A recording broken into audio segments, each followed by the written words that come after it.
microtransactions, and DRM. Downloadable content.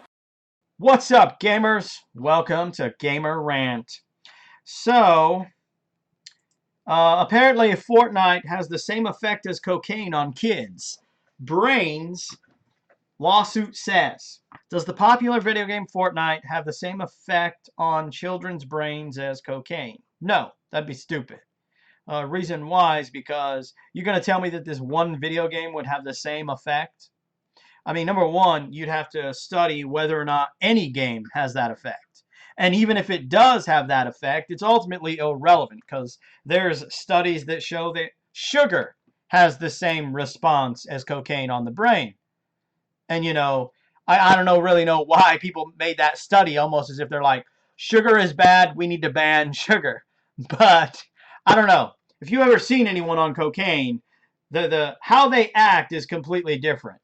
So that's why the study that sugar makes a brain react the same way as cocaine is just useless information.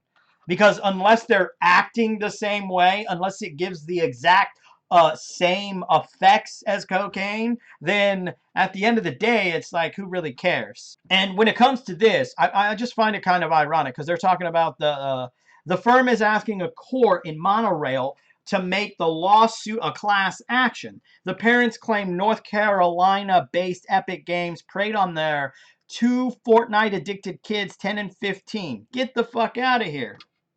How are you as a parent gonna sit there and, number one, willfully allow your kids to play a video game excessively, and then it comes to the point to where what? They're not listening to you or some shit. So now you're going to put the blame on the game developers.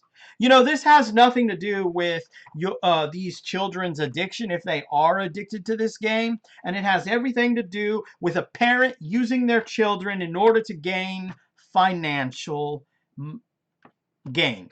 Yeah. I kind of said that somewhat backwards, but you understood it, all right? And that's just bullshit within of itself.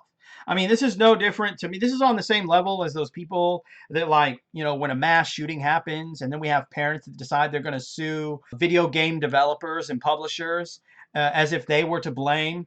That is just gross. Because once again, it's the same thing. It's a parent not giving two shits about the death of their child. In this sense, it's parents not giving two shits about the addiction that their kids have on more than likely video games in general. And they're going to try and make some monetary gain from it. That's disgusting. And of course, this just comes back and culminates to the very simple simplicity that this is the parent's fault.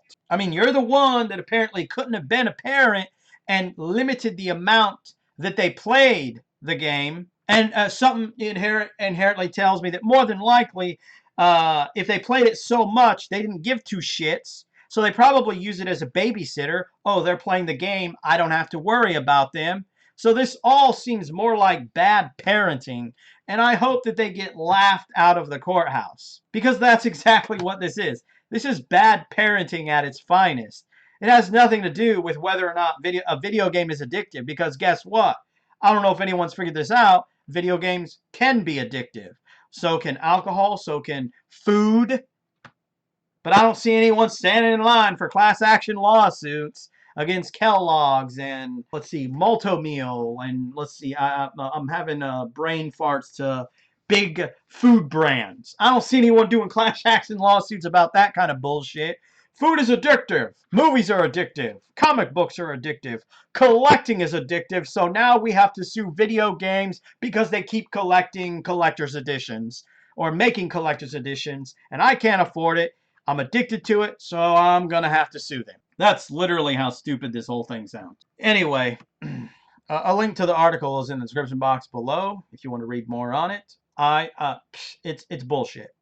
This is clearly a parent issue. Parents failing to be parents. More than likely using a video game as a babysitter, and now that their child is addicted to video games or even Fortnite, that has nothing to do with the game or the actual developer and everything to do with your lack and your lack of being a parent, pretty much. That's my thoughts on this whole situation. Hope you enjoyed this video in some fashion or form. And remember, gamers, if you're not voicing your thoughts, concerns about the bullshit that is within gaming and coming from dumbass parents, you just might be a part of the motherfucking problem.